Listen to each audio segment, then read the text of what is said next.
really effectively tune the lexicon. I stumbled onto some techniques about a year ago that I've been trying out. Before it was a little spotty because here's what would happen. Well, first off, let me explain what the hell that means.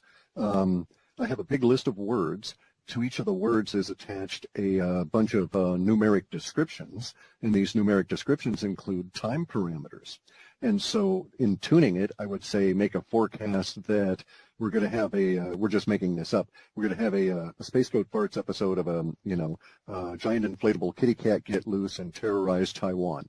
All right, and it's going to show up in 4 months, and then something approximate that includes that language shows up 6 months later. Well, then 7 months out, I can tune those words that led to that 4-month part of that prediction, and then also or that forecast, and then also go to the predictive part of it, which was the actual description of the big giant kitty cat part. Sort of makes sense there? Yeah. Okay, awesome. so in tuning, here's the problem though. You're trucking right along, you make a forecast, and you say, okay, our big giant kitty cat's going to show up out there in 4 months, going to terrorize Taiwan. And then a multitude of things can occur, but in general, they would aggregate to something that could be along these lines. A giant kitty cat cartoon animal makes a big hit in the Japanese population 2 months ahead of that 4-month prediction. And you think, oh, there it is, it's manifest. And so when you tune the lexicon in the 3rd month, you bring all those words ahead. And then for the next 5 or 6 months, you're trying to play catch-up because that Japanese instance was like a pre-temporal echo or a misdirection based on only 1 or 2 of the keywords, and you ended up with 7 or 8 of them actually 6 months out. So it gets really complicated. So about, as I say, about a year ago, I stumbled on a method that allows me to tune it in a fuzzy way. I'm dealing with set theory anyway, and I've made some breakthroughs in really good fuzzy set dynamics. It's a new approach to this, and so for those people that are fuzzy set programmers, it's as though you can take it and make it multi-dimensional in terms of the fuzziness. That will make sense to those people that deal with multi-dimensional arrays. In any event, though, this is what's led to the recent ability to tune it in a bit. Plus, I think that also everybody's getting bombarded with all the strange energies from space, and humans are actually leaking a lot more. Well, that's kind of fascinating. Well, we've had, let me divert for a second, we've had some weird stuff occur. In June, we had the shift forward of all the Bitcoin stuff. The pattern matched exactly as to the forecast. It was just early, as I was saying, by a large number of weeks. And then it ended in July exactly as forecast, with Bitcoin not being in the 650s. But had we started the that pattern that was forecast at the appropriate time forecast, we would have left July with Bitcoin on the way up, and then we would have worked our way back down and so on over the course of August and September, and been in an entirely different space now. And so something caused this pattern of forecast to shift forward, and I was able to catch that. And I advanced that, just dialed it in with this fuzzy set stuff, and lo and behold, we got the pretty good summer forecast into fall. Again, sort of makes sense? It's your technology, so I get an idea, but oh, okay, all right, okay. As I get. Okay, it's a very difficult subject to get your head wrapped around, but basically my before I'd been tuning the lexicon in sort of a manual way, if you want to think about it, replacing values and all these words. And then about a year ago, I started noodling with the idea of taking it easy on my poor old brain, and came up with a way that isn't automated, but it's more adaptive and sort of self-governing to a certain extent. And so that's aided me in not stepping too ahead of myself or too late in tuning the lexicon for particular sets of words. Well, it sounds like we have very eventful time coming up, so having more detail like you're doing would be awesome. Because just figuring our way through the next couple of years sounds like that's going to be a new experience. Let's expand that out to about the next 12 years. Yeah. Oh, God, okay. We really do have to think of ourselves in a historical analog to the period of time of the Soviet Union breaking up. Wow. So one of the things you'd said is we would be in a state of confusion after the election. Is the confusion, is it that continues? Is that just about the election, or is there other things coming in that's going to create confusion? We amplify okay, so here's the way it works. The confusion data set was dominant from a particular point on as supporting sets feed into the scatter graph that supports that dominant set. And so confusion rides, so to speak, a growing wave of supporting sets. Within the supporting sets, you can drill down and say, aha, this adds to the general confusion here. This adds to it over there. This adds to the general confusion feeling by its impact on this particular population base. And so we get a we can get a mental image of like a 1950s propaganda poster where it's showing all the particular subset groups of the United States, and where, you know, representative images popping up out of a map of the U.S. And what we're able to do is to say, okay, there's a general tone of confusion over all of them, and if we drill down, we can find out how and why they're being affected in these various ways. So just today we had another aspect of that appear that's going to be adding confusion to an entirely different group at the moment, and I'll go into that in a second. But the confusion is going to grow as a dominating theme, at least out so far as into March, within the new data sets. The whys of the confusion start with, you know, all of the people saying, why did we lose? And then there's the other part saying, why did we win? And then there's everybody saying, why did we trust the media? And then there's the media saying, you know, why did I get fired? All of this kind of thing. And so all of these levels of confusion are there. But we also have, as you were discussing, another layer of confusion, which is the economics of it all. And then there's a further layer that's underneath all of this that is impacting everything, and we see an example of it in the recent failure of mainstream media to advance the agenda that they clearly all had. 97% of all of the media gave their money to Clinton, and all of the media stories, there was a preponderance of favorability to Clinton by a huge amount. And so it was agenda-driven, whether it was intended to or not, or whether it was simply the side effect of everybody being in their own little insulative bubbles, and the feeding of those bubbles by the algorithms that support our lives. So let's stop for a second and consider that what you see on Facebook and any of the social media is fed by an algorithm that wants you to feed you more of the same, because you've requested or looked at something that, you know, had to do with ice cream. You're going to see ice cream ads until hell freezes over, or until you do something to actively shake that out of the algorithm that's then associated it with you. So as you do this, as you drill down into information, we have a tendency to what we call cone. And that is to say that as you start off entering social media, they present every possible thing they can think of.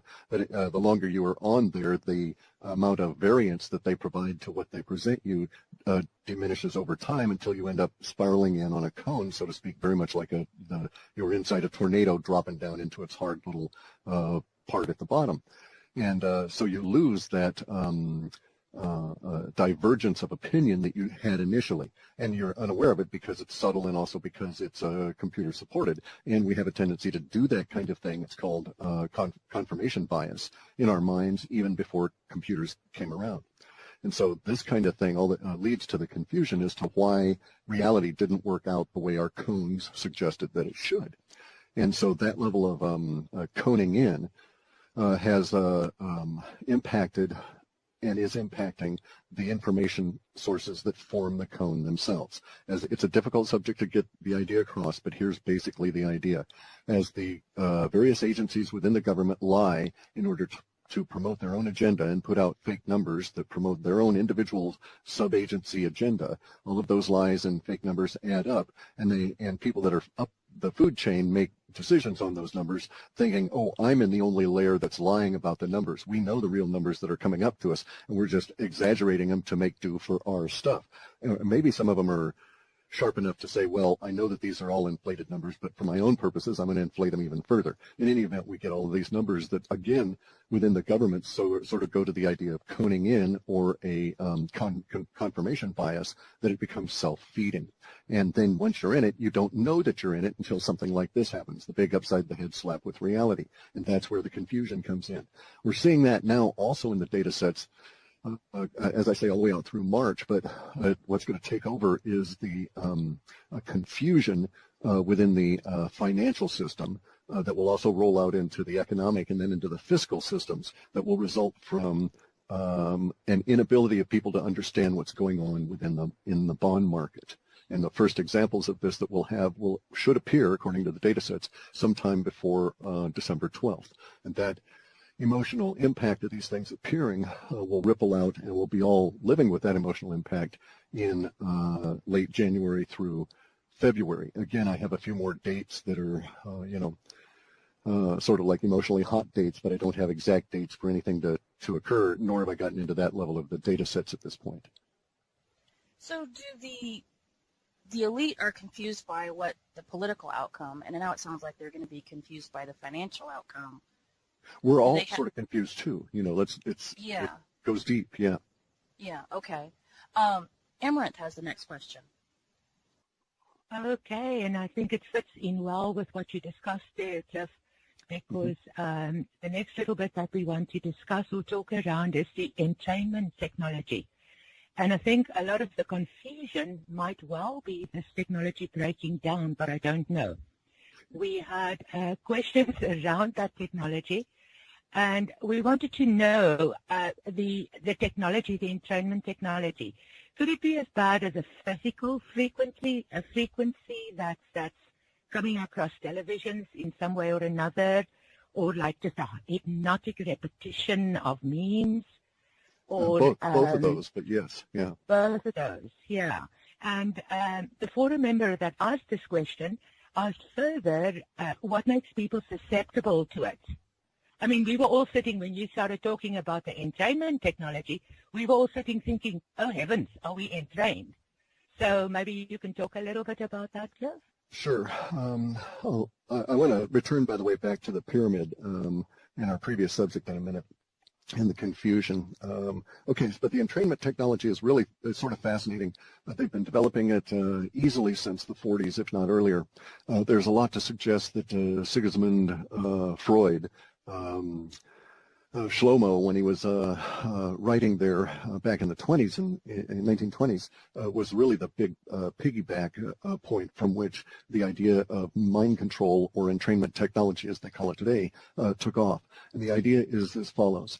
Humans have a natural susceptibility to this, and you can test it on yourself. If you work in an office, when you go into the office tomorrow, pick out somebody whose countenance shows that they're somewhat glum, or they're having a bad hair day, something like that, right? And you go to these people and you reverse it. You say, man, I can really see it coming out of you today. You're having a big key day. Don't you look good? That kind of thing, right? You can actually entrain them and change their state of mind.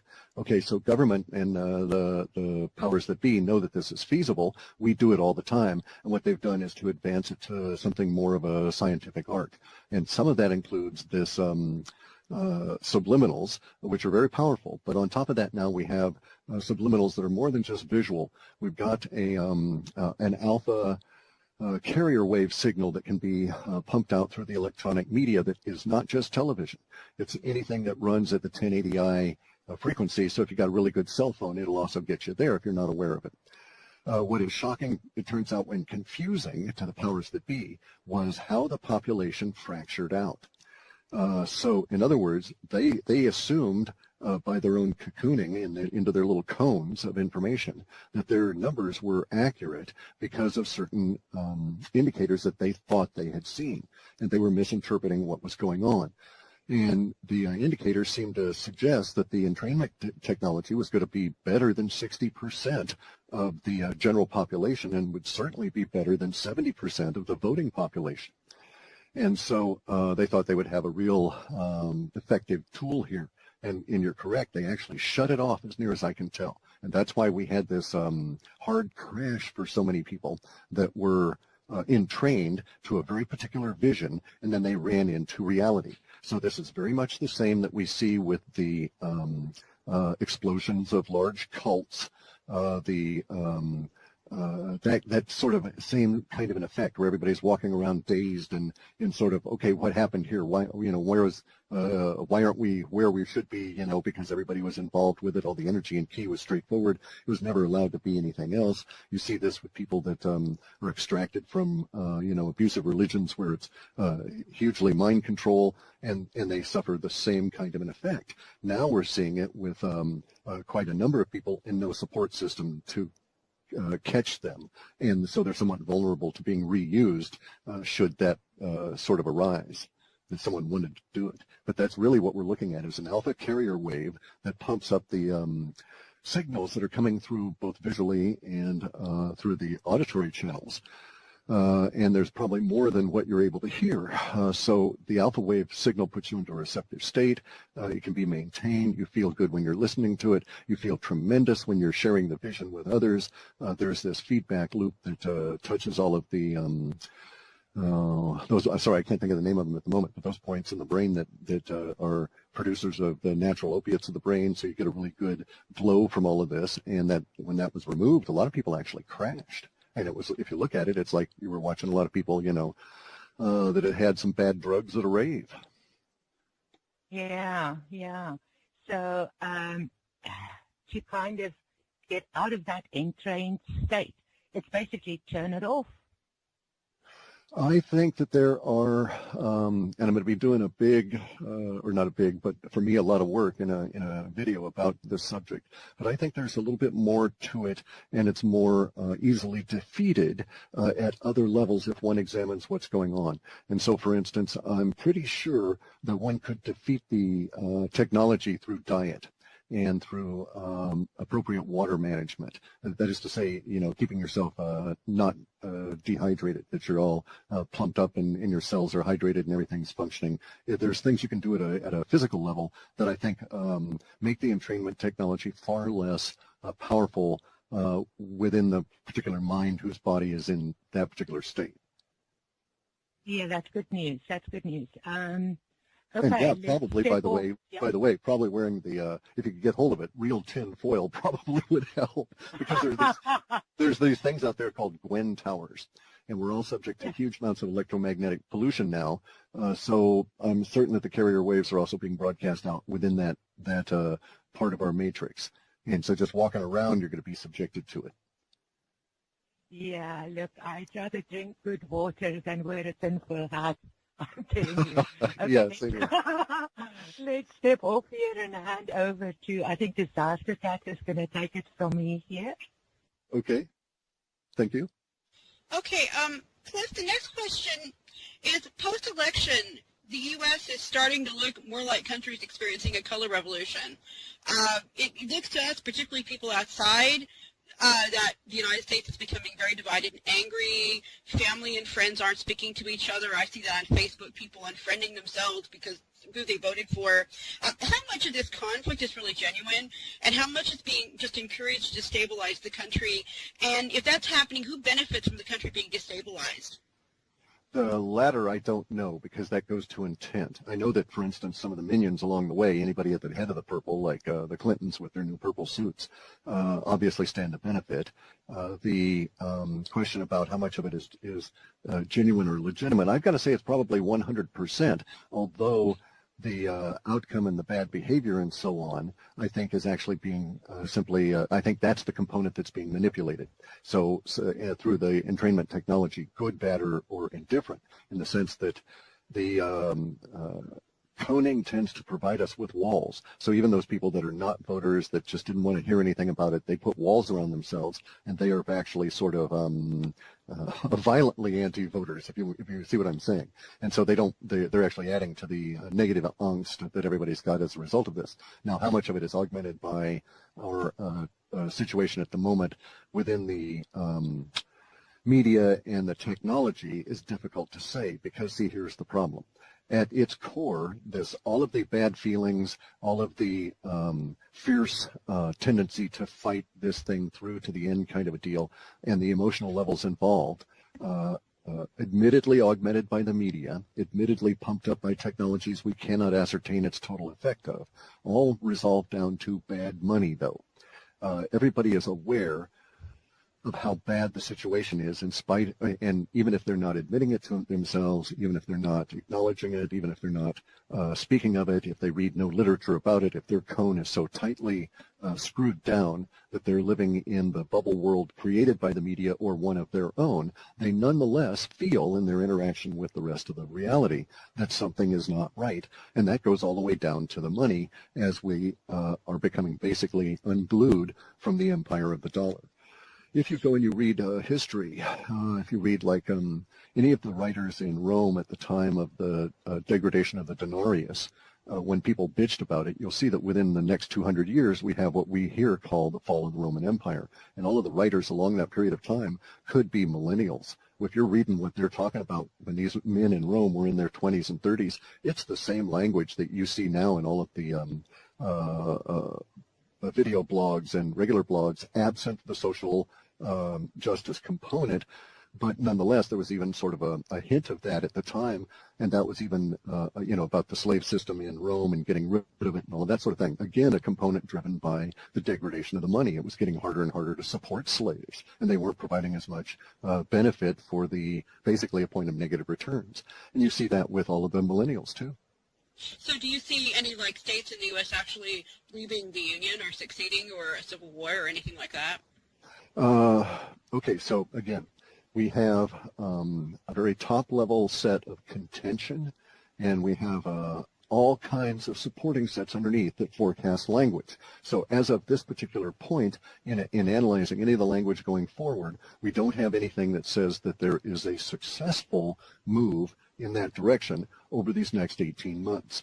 Now, that's the inner level of the long-term data. Beyond that, you don't ever have enough details to know if it's which way you're interpreting it. So indeed, we may have language that says, California succeeds, but if it's out there only in long-term data, it's like, okay, but that might just be we're only getting part of a headline about the California vote failed. But we just didn't get that component of it because the language was so much built up around the idea of California succeeding. So at this stage, no, we don't have anything that shows that. There's nothing that shows a civil war. There's a whole lot of stuff about continuing confusion through the period through March of next year. And then we get into hyperinflation. There's a whole lot of, let me put it to you this way as well. As we've gotten into this period, probably since, let's say, March or April of this year, we've had a huge amount of disproportionate shift of the data down into immediacy data. I understand why this is going on, but it's made things a little bit more difficult because now the model space has a tendency to be dominated by large amounts of detail, so it's kind of like you got to paw through it to get at some of the larger themes that will carry forward. So there's huge amounts of emotional interactions and shifts in the emotional tone that are going to be occurring from December all the way through March that have a tendency to obscure those kind of things that may be occurring then that are going to cause problems further down in the year. But so far over the year, insofar as the data has laid itself out, we have a number of big issues that are going to cause language to fracture, but it's over the next 18 months. So 2017 and into some portion of 2018 is the period in which it unravels. So I really actually don't expect to see a lot of solutions, so to speak, emerge until we get some portion of the way into that. Make sense? California isn't going to split, actually. You're not going to get enough people to go, or Texas, until the economy gets that much worse.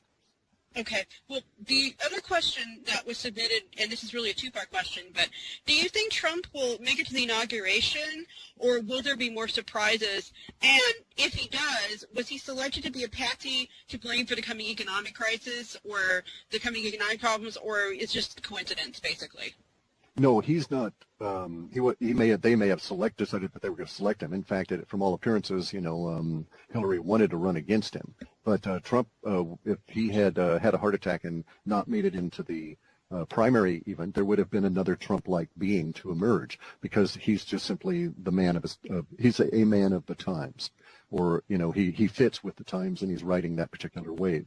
So we don't have anything that suggests that he won't get inaugurated. There's a lot of stuff that suggests that there's mass amounts of confusion as the shift of power tries to actually occur, and that the shift of power from let's just call them the club, into the new hands in January, February, March is amidst a very confusing time anyway. And from our viewpoint as USA population citizens, it's going to exacerbate the hell out of it all. We won't be able to tell whether it's, politically caused confusion or the dollar dying kind of confusion. But it's going to be just chaotic. Wow. Okay, something to not exactly look forward to. I think Amrit had the next question. No, Sibel has the next question. Sorry about that. So this is going to the economics. You're talking about economic turmoil and debt deflation. So just to try and get a picture of what we're looking towards, can you compare it to like Venezuela or Japan or the Soviet Union? How will we echo what they've done or be different than their scenarios? It's probably going to be something more like, at least initially, something that's going on in India now, or what I witnessed in France in the 60s. There's some suggestion that comes through the data that the powers that be recognize that a shift has to be made, at least internally, to how they manage the dollar. And so there may be an attempt. Okay, so let's stop and say the powers that be recognize the dollar's dying. They can't keep it going forever. They want to keep power, so they're trying to engineer a replacement. In doing so, they're following a model that was used in the de Gaulle era in France to try and do the same things that occurred that are occurring right now in India. And that is, they're trying to get tax revenue up so they'll have more money to play with, reduce competing corruption to the government, which is to say tax avoidance and people just telling government to go to hell, and to get a greater control over all their citizens by registering them into the tax system. Now, in India, it's thought that less than 1% of the populace pays tax. And now, so they needed to get that up. Why did they need to get it up at this time? Well, it turns out that there's been a big move in the UN, which is our New World Order spokes area, to get into a world tax situation. And you can't tax if you can't control and record their movements with money. And so we're seeing this situation emerge in India now, where if you have legitimate money, earned honorably and everything, it still takes you 2 hours to take these old notes and go through the process of getting them converted to new notes, and you're only allowed to do $60 in a day. So the whole country is shut down. The way they've shut down is such that anybody that's young enough is standing in lines for people that are too old that are trying to convert the money. You fill out the paperwork, give it to somebody with bigger, stronger legs, and let them walk through the process and give them a piece of the action. And these guys are making more that way than they would if they were working. So the whole country is upended. This is exactly the same kind of a pattern that I observed as a kid when I saw the French go through it. There's a suggestion that, what's he call it? Scheiss, as in German for shit. There's a suggestion that the Scheiss dollar will emerge, a new internal to be used only in the United States dollar. And they'll try and do a dollar for dollar swap, and in the process, a new for old swap that will in the process reduce the amount of actual dollars in circulation, because in order to get the new one, you'll have to take a large percentage of it electronically. And that's going to be the proffered solution. There's some suggestions in the data that indeed there's a scheme that would fit that description that's being planned for the USA POP. So you can see that we're going to go into a period of confusion that's going to be economic, that's going to be unlike the White Revolution in Russia, or in the Soviet Union, that led to the formation of Russia. It's unlike that because there's not a large number of wedges trying to drive apart the separate states at this particular point, as there was in the old Soviet Union. And at this point, there's actually more cohesive glue for the states to stay together, more reasons to stay together than to break apart. But nonetheless, we're going to go through this period of time where the powers that be are going to be offering us solutions to the economic woes, and those powers that be are going to now have to get them through the new administration, which they'll control as they've controlled all of them. And this is going to lead us to our period of economic confusion going forward into 2017.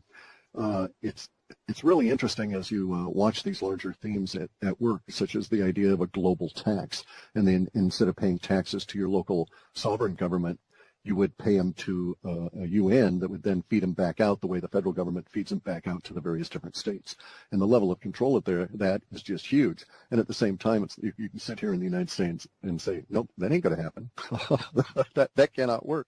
And there's just so many reasons it can't work. And the individual that we've got there dealing with them now, the whole Trump phenomenon kind of a thing is simply, it could have been named after whoever would have replaced him, but the phenomenon is there. It's a level of populism that reflects in terms of its language exactly what occurred in 1918.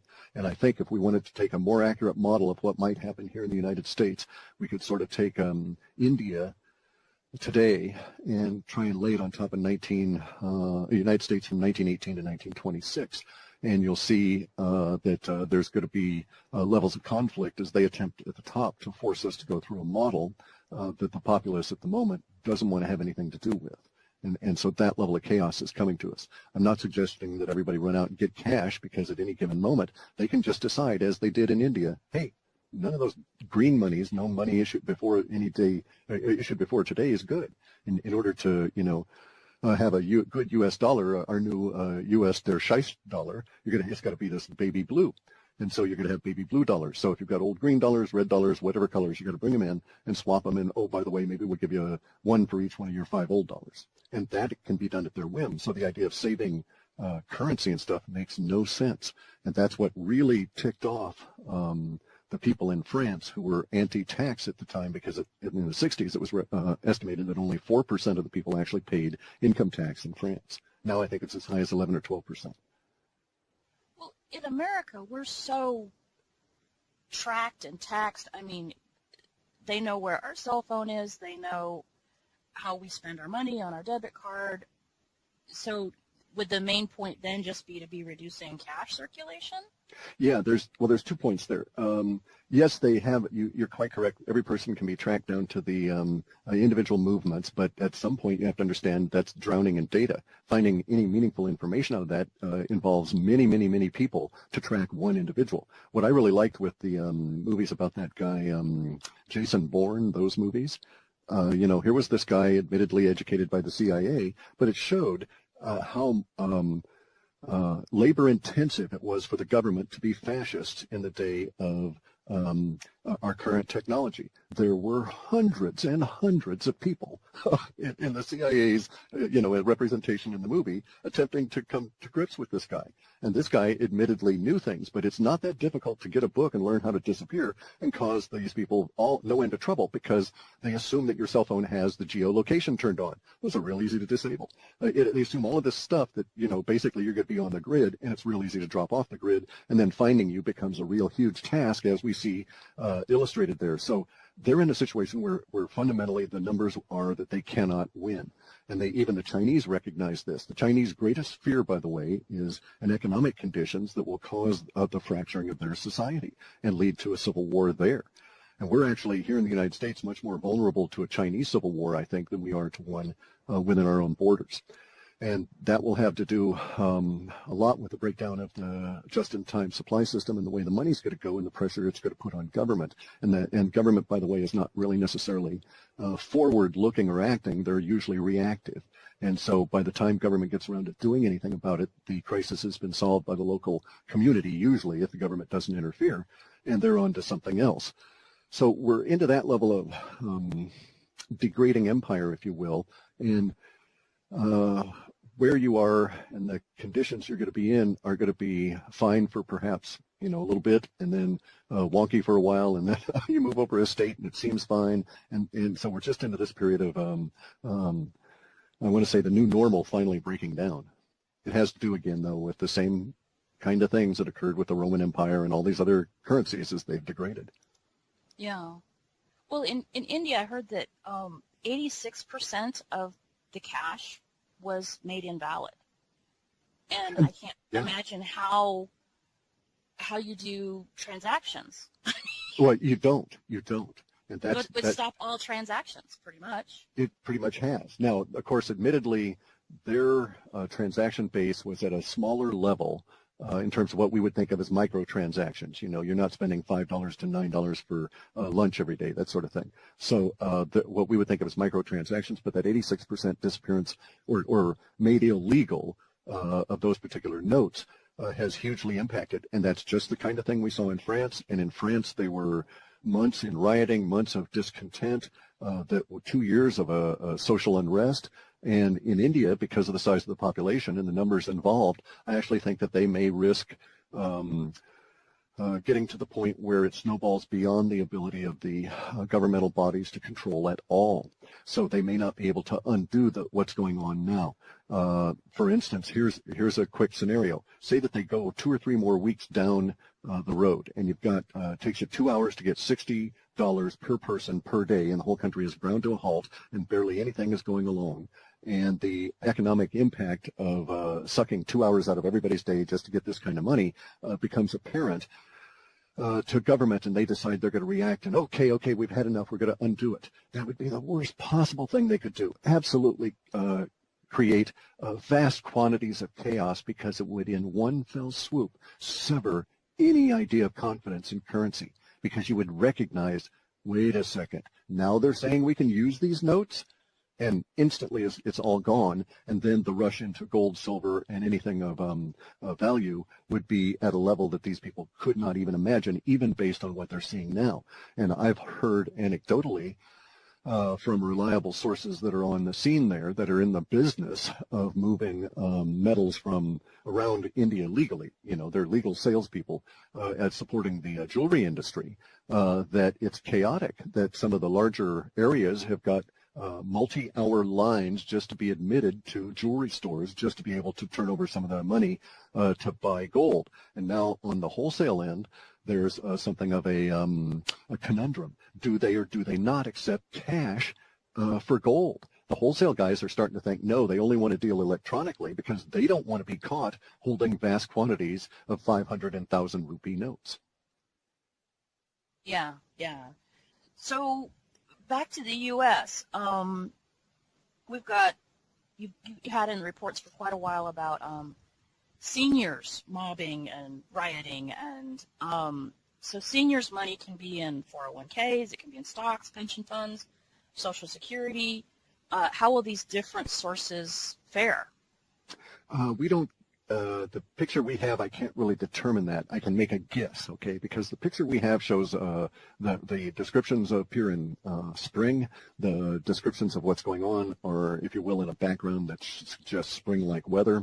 That is to say, you know, there's not a lot of ancillary words about heavy coats or the seniors being slowed down by winter weather or any of that kind of thing. So I'm anticipating it's all going to occur around in spring as part of the confusion and confrontation that develops.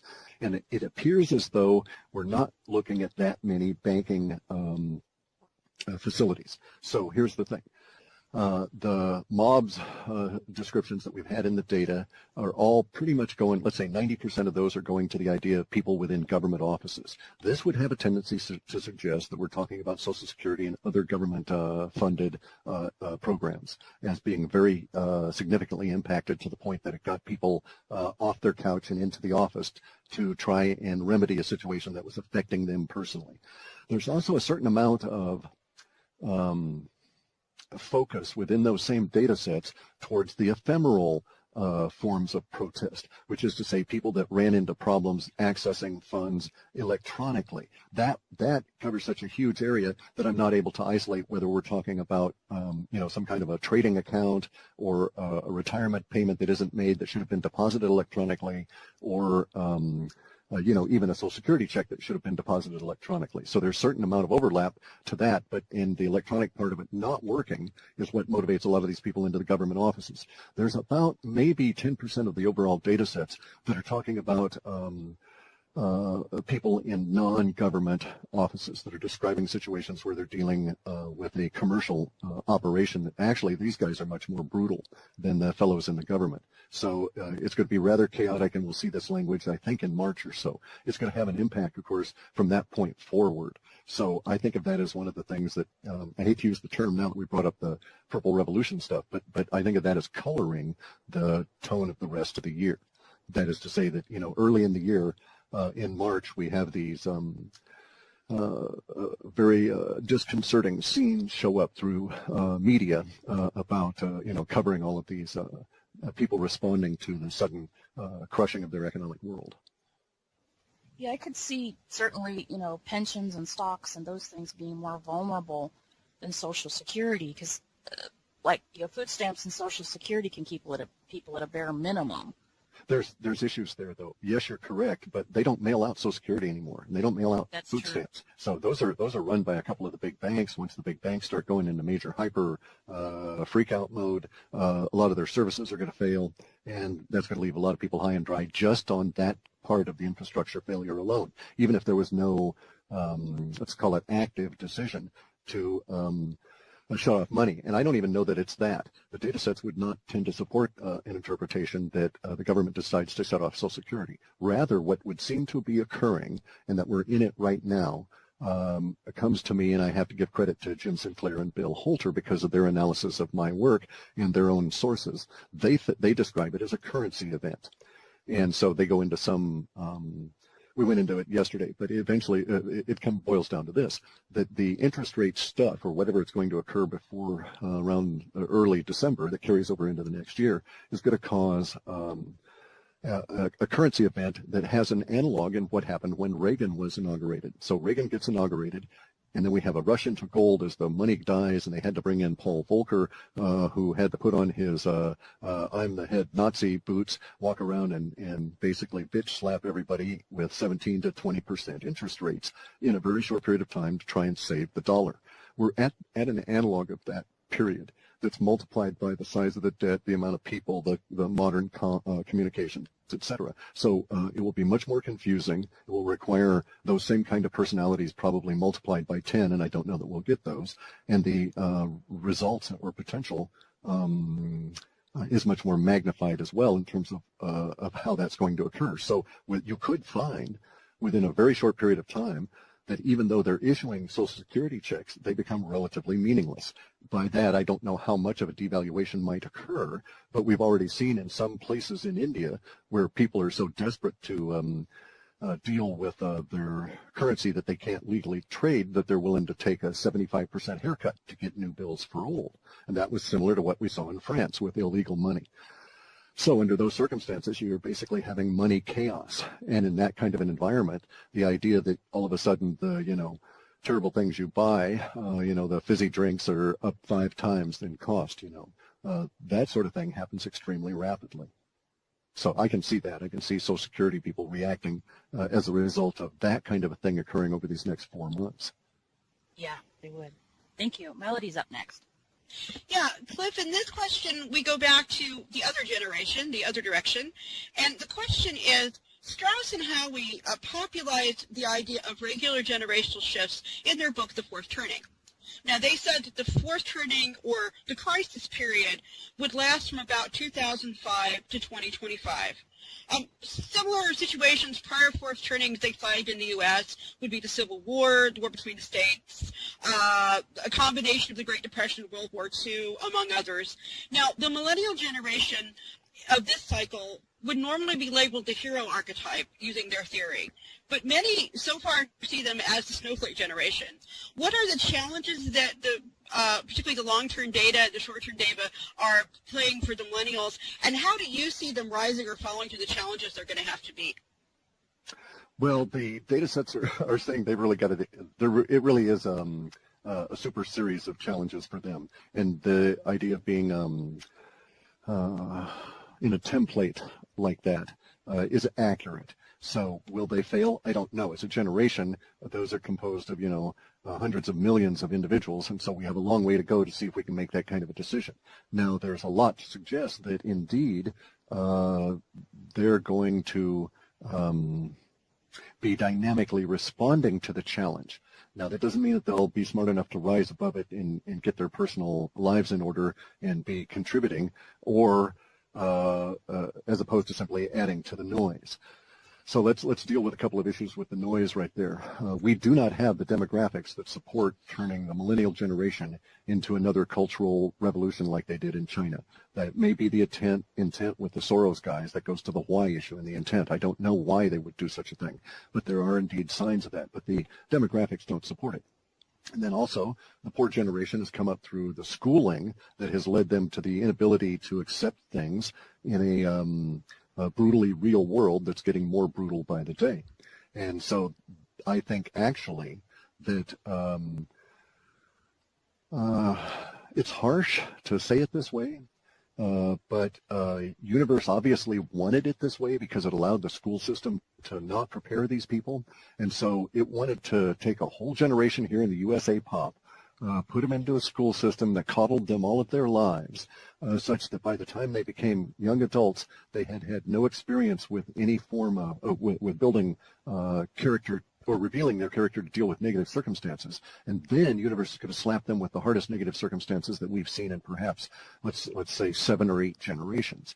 So that provides a very unique opportunity because unlike a generation where you had a really good role model of your father dealing with adversity, such that you would tend to adopt, whether you were male or female, the characteristics and trying to emulate those characteristics. This generation doesn't have that, so that they don't have those inbuilt constraints about how they're going to react and what they're going to do. So we will probably find absolutely new stuff emerging simply because these people won't have the role models to constrain them. But on the other side of it, a great many of them at an individual level will probably not meet the challenges that are heading to them, and it may be that a great many of them that percentage is a little larger than might otherwise have had to be had the schooling prepared them for it. It didn't toughen anybody up, So when the what's that phrase, when it gets tough, the tough get going. Well, it's getting tough, and so far we're not seeing a lot of the tough emerge out of that particular generation. I think we will simply because there's a lot of those people that when it comes to it are going to say, no, I'm going to survive. I'm going to get out of this. I'm going to survive. Because they're going to recognize that at some point that the illusion that they'd been presented in school does not exist. The state isn't going to pull them out of any of this. Their class affiliations, their cultural affiliations are not going to pull them out individually. We're born alone and we die alone, and somewhere along the way you've got to recognize that your success is entirely personal, as is your failure. Whether or not these individuals stand up and say, I'm willing to accept personal responsibility and get on with it, that we're about to see. But it's really nice of Universe, by the way, to come along and provide them with some really cool stuff to challenge just that. I was going to say my understanding of generational theory, and I've been reading it for quite a while, is that what their theory is that the circumstances allow certain types of personalities or certain types of people to come to the forefront who might not otherwise make such an impression. And I think that goes along very well with what you're saying, is that this whole generation is being given this opportunity that will force some of them possibly to heroic acts. I don't think it means that a hero generation is really any more or less heroic, but things happen like World War II or the Great Depression that forced them into acting that way. Correct. You're absolutely correct. And so we're about to see what it is Universe is going to provide. I'm quite hopeful now that it will not be providing the challenge of an intercontinental ballistic nuclear war. Thank you. That's good to know. I think next is Amaranth this time. Am I right? Okay, Clif. I have 2 questions, and they're very, very different.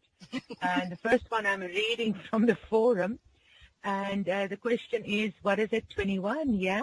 How will the IRS and the tax system be affected by the coming years?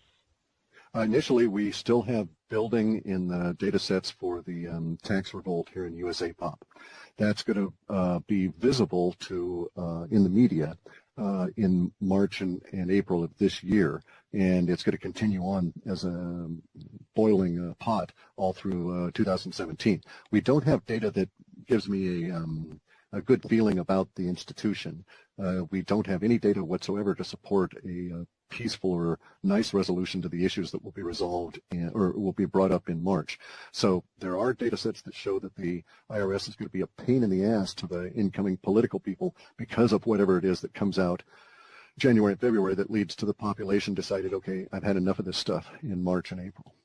Okay, I hope that helps the USA Pop people on the forum. Let me move over to what would probably be the last question in this hour. The topic is thinking and destiny. Okay. Sure. Do you still think that that is the best description of a soul path that we have for ourselves to study and think about? I think that is the very best possible way to describe it, okay? That my thinking of this is that this is currently the best description that we have. There are areas in the book that I disagree with, that I have personal experiential knowledge that tells me that his wording, as much as he tried to be precise, is no longer adequate or compatible with our context for those words. So, for instance, in Thinking in Destiny, you'll find that that Percival makes mention of animals in a way that does not actually reflect the way that animals fit into the overall scheme. His mentioning them. Yes, I saw that. Yeah. Okay, and the language he uses reflects. That bothered me. Correct. Now, the language he uses. Yeah. The language he uses there reflects the attitude of his life in the 20s and 30s. So that is an area where his attempt to screen out those impacts on his personality did not succeed. Now, today, I don't know that if he were writing that book today, I doubt that he would take that approach to describing what is going on. So I think that this is really the best possible description. Thinking in Destiny is the very best possible description, but there's holes in it. Bear in mind that this is a situation where every single being that writes on this subject, all the way back into ancient history and all the way forward into the distant future, will always be writing as a self-taught person. And so as a self-taught person right now, in the more mundane world of technology or any other things that I've had to teach myself, I recognize that I have huge damn holes that, from an academic viewpoint, I don't get necessarily the good spread across background. And so I think Thinking in Destiny as a self-taught kind of person in this realm. And now bear in mind as well that this is a very, very difficult thing to put into words. Experientially, I have gone through episodes that I know that validate what is in much of the first parts of the book. Let's say the first, 500-600 pages. A lot of that material I have can validate and say that, I personally know this to be factual. And I also am in the same mindset in terms of how he describes some of this. There's areas in there that I disagree with him. And I say, no, I would not interpret it that way because my experience, of course, is different. It's been advanced into the complexity of the pulse here by the number of years that separate his death from my birth, etc., and from our talking about it. But in the main, as a guide, I don't think you can do better. Now, I also think it really helps to go and pick up Patanjali's book on the Yoga Sutras, read about the Purusa, and read about the stuff that he talks in there, and see where the holes he's describing, he's actually filling in. So it may make a lot of sense to read the Science of Yoga and read it as rapidly and quickly as you can so that you don't get trapped into the initiatory process that is inbuilt in that book, and then go back and read his talk about it, and you're able to say, aha, he is quite correct. Yes, but it's difficult material for most people. It took me a year to read that book. Okay, and I'm a pretty fast reader. Thinking in Destiny? Yeah, I understand. Science of Yoga, I've been reading for over 30 years. Yeah. And then you dive into the Vedas, and if you go to the real Vedas, that's a whole other story. Yeah, but I probably won't live that long. Yeah, I know. Well, thanks for that. I'm going to squeeze in one more question here. Sure. Because I'm telling you, our list has been decimated. We had such long list of questions.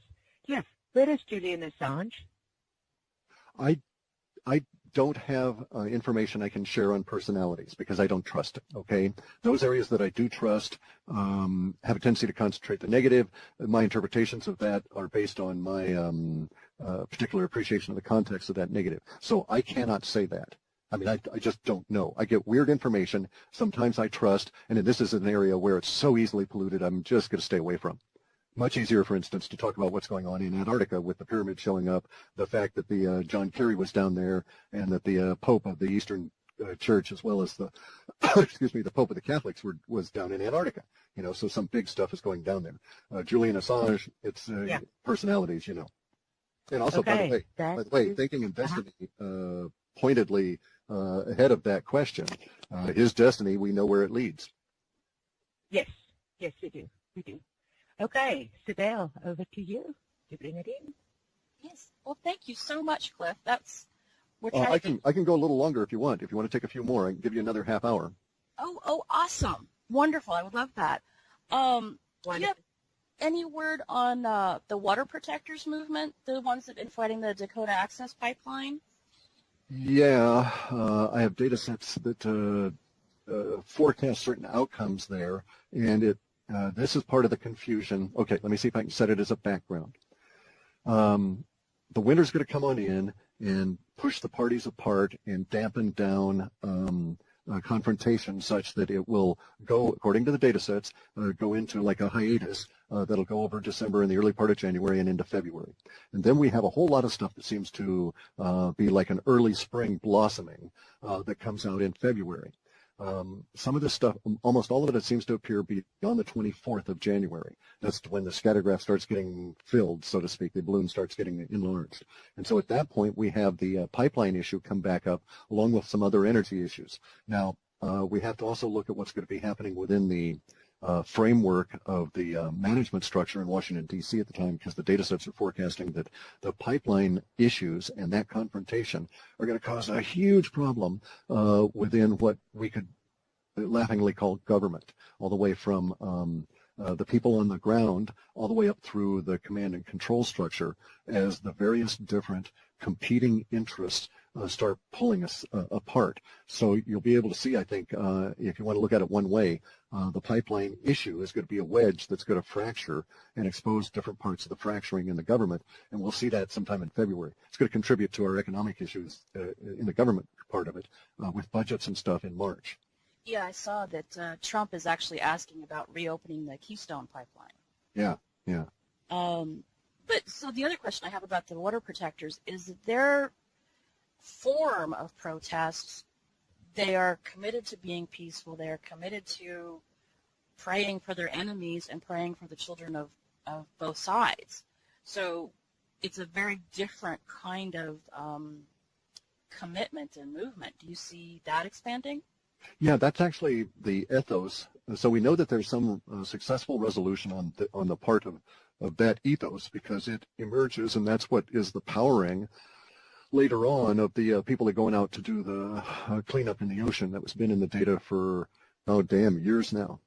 I remember those sets about the people that invent stuff to go and get the plastic out and deal with radioactivity and all this kind of stuff, the ocean protector guys. And so we're dealing, see, with the emergence of that meme in the water protectors there on land, and that ethos is going to spread out. And this is generational. This is part of the same reason that we have the political shift that we have, et cetera. It's like if you will, a much larger expression of the social justice mindset that has actually grown up enough to say, okay, I'm willing to, walk the talk and put my body, I'm going to put skin in the game.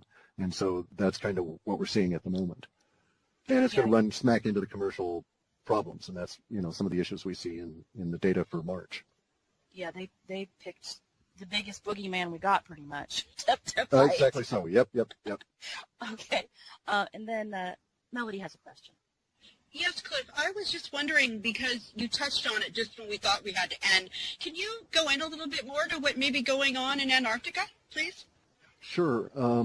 Years and years and years ago, I got anonymously, I got a series of photographs from a couple of different individuals that I won't say which individual got which photo to me, but I was given some photographs that showed quite clearly that what we would assume to be mountains were in fact pyramids, and that these pyramidal structures were of great size. I mean, they make the Giza complex and the plateau it is on look very small.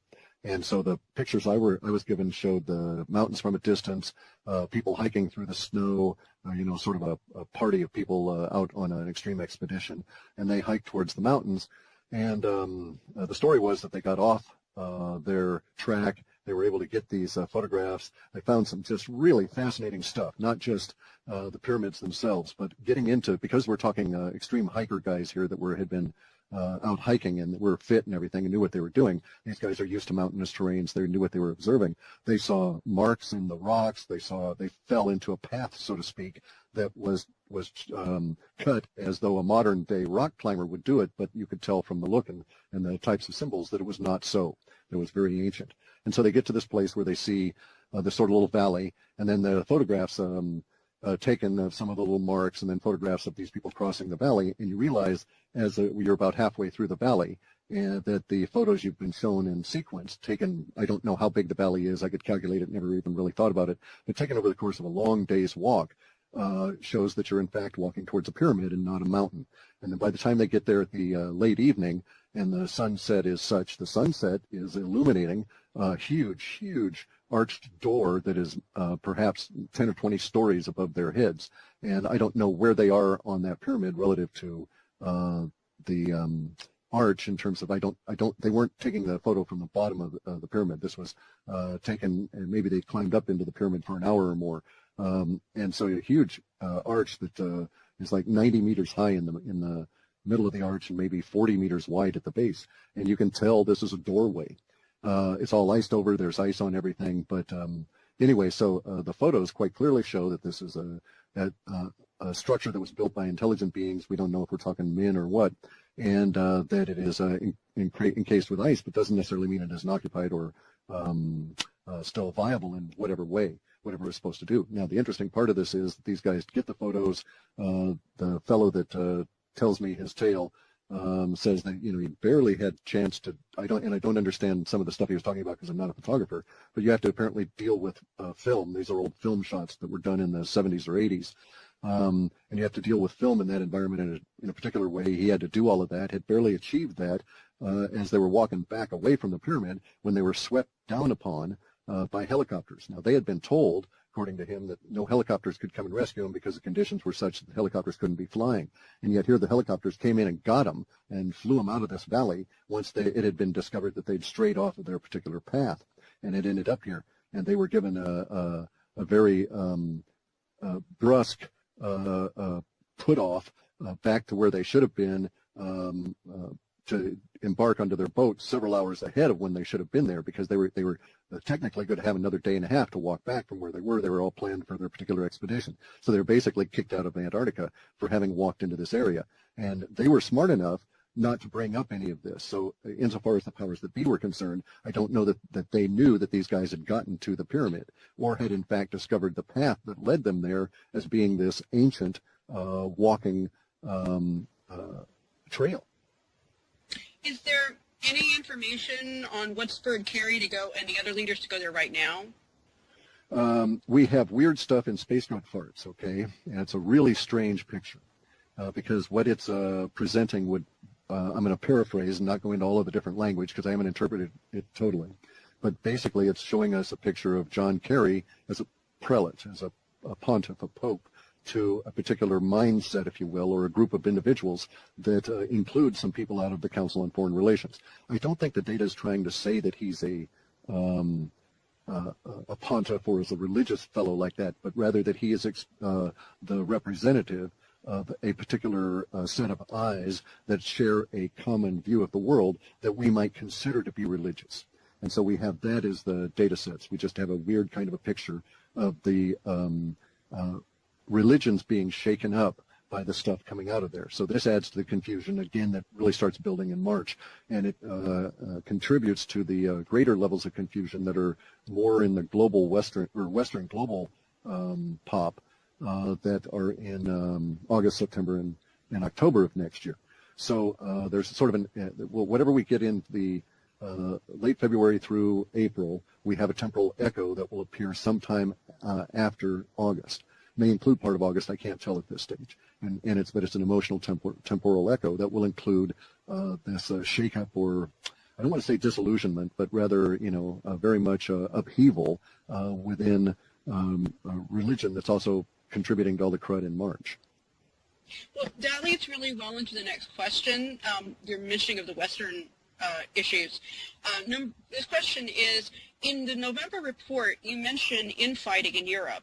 Is this purely about immigration and the immigrants coming in, or is there something else? Oh, well, it's all about the money dying, okay?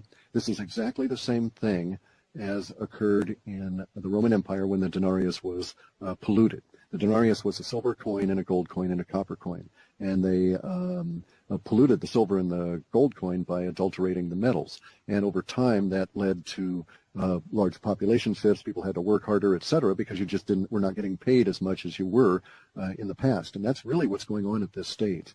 We're looking at a situation where the influx of invaders into Europe is coming at an inappropriate demographic time for Europe.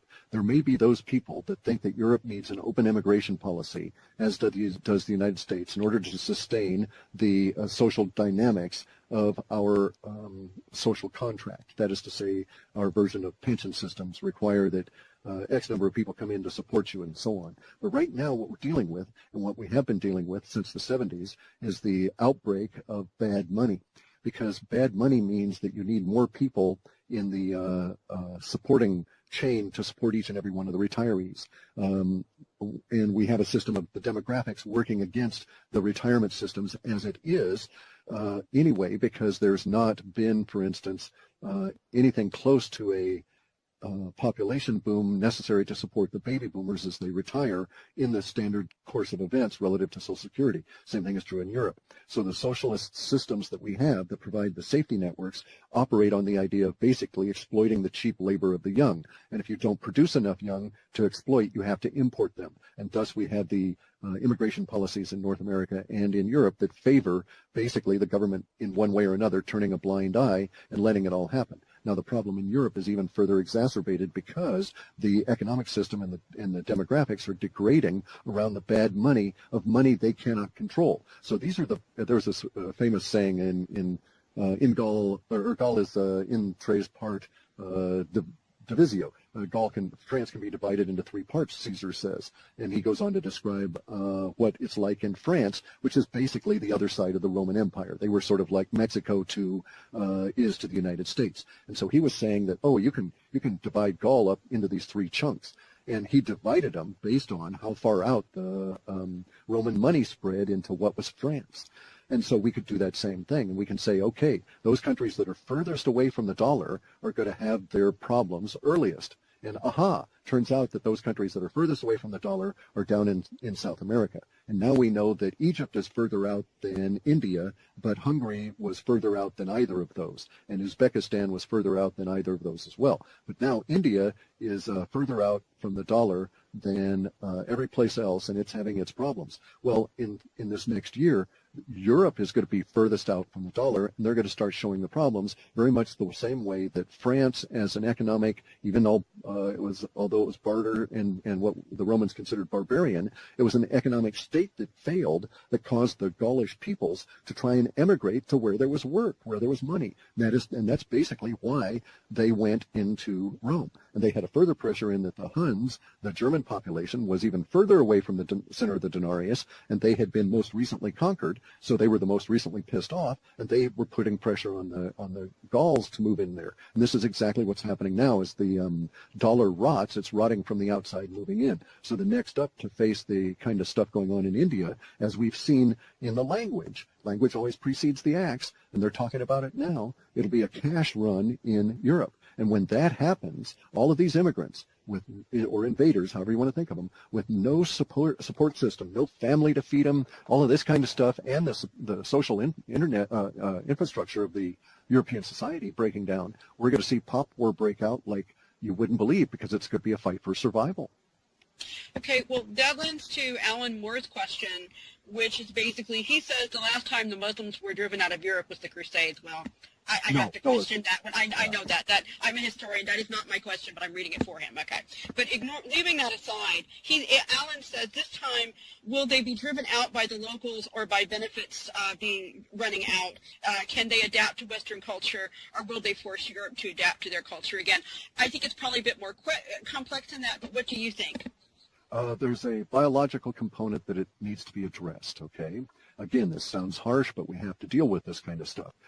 So the fact of the matter is that when we had the height of the Muslim invasion of Europe in the past, we had the most advanced civilization on the planet that had conquered a bunch of barbarians, and they extended their conquering so far as to control Spain and a lot of southern Europe. And in Spain, they had running water, they had gaslight at night, they had cooling houses that made ice for the summer, and this was all brought in by the Muslim population. So we were talking of very advanced peoples. They were beaten out by the sheer numbers and were overbred, and there was the solar problems that caused the northern populations to put pressure on the southern populations of Europe that eventually drove, because of food sources, that eventually drove the Muslims out of Europe. And then it became the Crusades afterwards when the rich in Europe decided, oh, hey, we're winning. We're geniuses. Let's keep on with this. And in fact, they were simply riding a demographic wave. Now, what's going to happen this time cannot happen as an echo of that.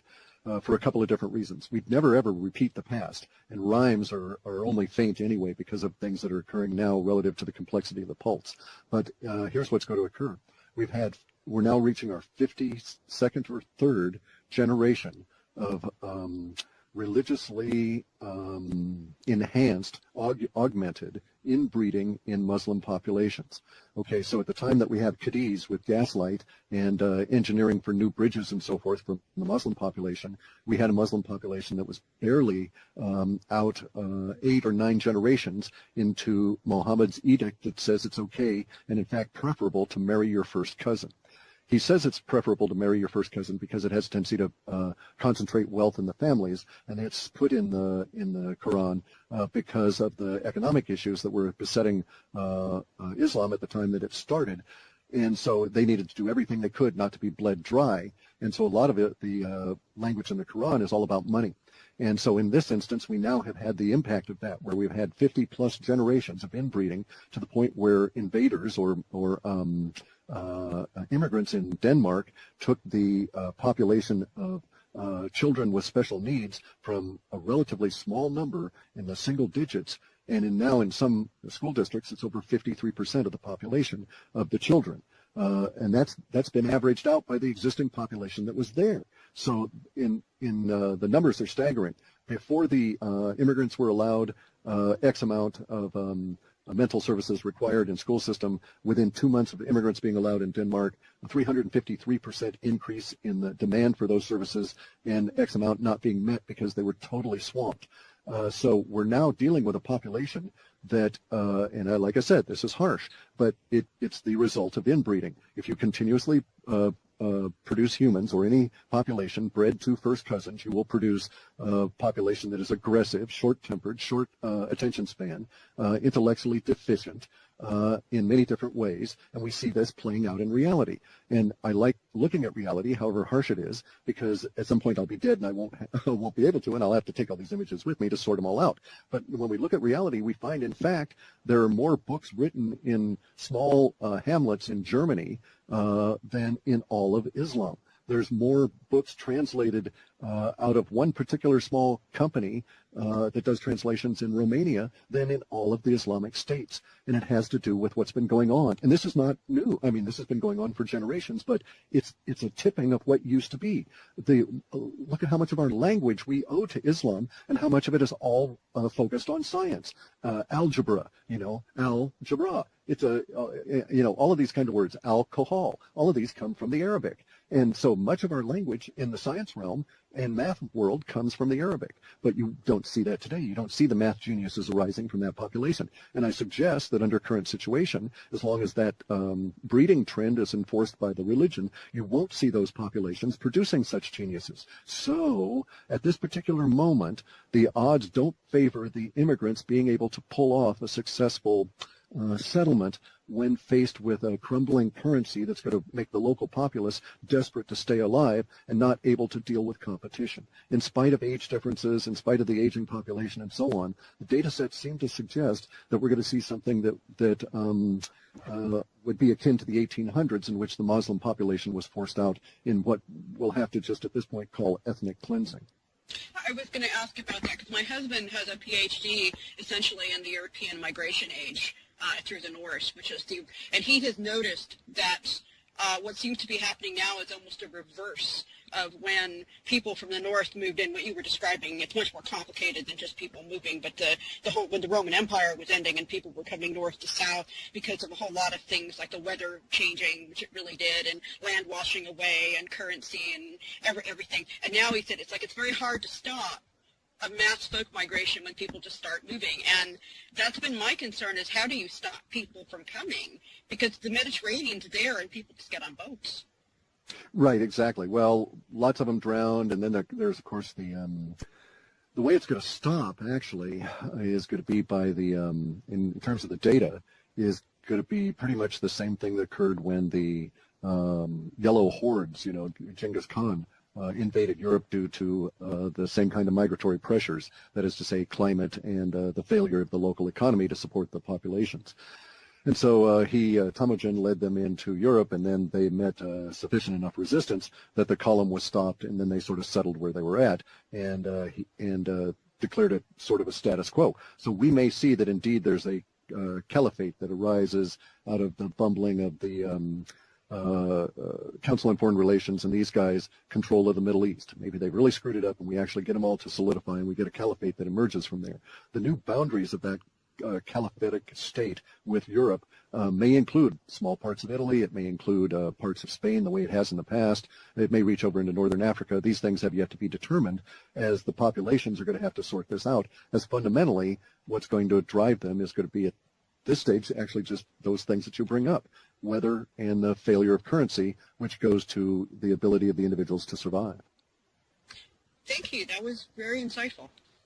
It's sad, yeah. It'd be nice if that weren't the way, but of course we read Thinking in Destiny, and so there's obviously the necessity that many of these individuals face these challenges. Yeah, it is, and living here, it's painful to watch. It really is. Yeah, especially when you get, back in your head and you say, well, damn it, you can cure a lot of things, but not stupidity, not lack of vision. Yeah. I think we have another question, don't we? Sure. I'm asking because I'm sorry, I'm a bit confused on my list here. Sybil, are you up next? Okay, I think it's me. I don't know, but let me go. Yeah. Clif, the next question is a quintessentially human question and touches on what you've just been speaking about, okay? And it's like, what is an ordinary human to be, to do and to be? Like, we're quintessentially human, and what we see economically around us is that the gray economies are bringing their way to the surface. Like, the example that I have in front of me is the illegal marijuana farming in Oregon is now legal, and it's revitalizing communities. What is our new vision to be as humanity? And I'm not talking individually, because our individual karma is our individual karma. But what do we vision to? Do we vision to small communities? Do we vision to small business? Where do we vision to bring ourselves to through the very big changes that we're dealing with? I think you're quite correct. We do exactly that. We vision to small. Voltaire said, in times of great trouble, the thing to do is to tend to your own garden. And I think that that's exactly what saves our ass, by the way. I won't get into the details because I'm still writing at those, but this is a really prescient kind of a question, because we're at a cusp of, if we look at the fourth turning in a particular way, it's the expression of the universe deciding, okay, we've gone down that road enough, let's go down this road. And so the Taoists said, when things are at their most extreme, they've already changed. The impetus, the trend has already shifted by the time you recognize that things are at their most extreme. And so we are going back to a smaller, more local focus, and that's actually what saves us all in the end. And there is no end, but I mean down the road, simply because of what we're living through is the breakup of what Catherine Austin Fitts calls the inhuman vision for America, or for the world, the Western planet, where we're all cube farmed. We live in yuppie farms yuppie housing farms where we're all little cookie cutter houses, all of this kind of thing. And this world has been ongoing for a number of years. It has emerged or been flavored by the emergence of a lot of the technology from the reverse engineering of the spaceships in the 40s. And that technology was towards a very inhuman understanding of reality. The inhumanness that is expressed in an assembly line is not the kind of thing we're talking about. That sort of slavery, labor slavery, is not what we're talking about when we say an inhuman society or civilization model. And rather, we're talking about something that goes even further, and that really is the digitization of everything, the control of everything by a machine categorization, to where you don't make decisions unless it's within the categories that the machine says you're allowed to make those decisions. This is an inhuman model for how things work. It does lead to the idea of vast efficiencies, where you aggregate all of these things into large control structures and you get very large efficiencies. But of course, they're very fragile, and that's something we just don't talk about frequently, is that, large monoculture, the minute that Roundup fails due to changing circumstances in reality manifesting here on Earth, all of Monsanto is toast, because their structure is entirely set up for a paradigm that must persist infinitely in order for it to work. And it won't persist even marginally infinitely, and so we know it's going to fail, and actually it's going to fail fairly quickly. And that is part of the things that are the impetus to putting us back to small-scale everything. Now, the really good news on this is that the best example we have of small-scale focus and thinking was the most successful one on the planet.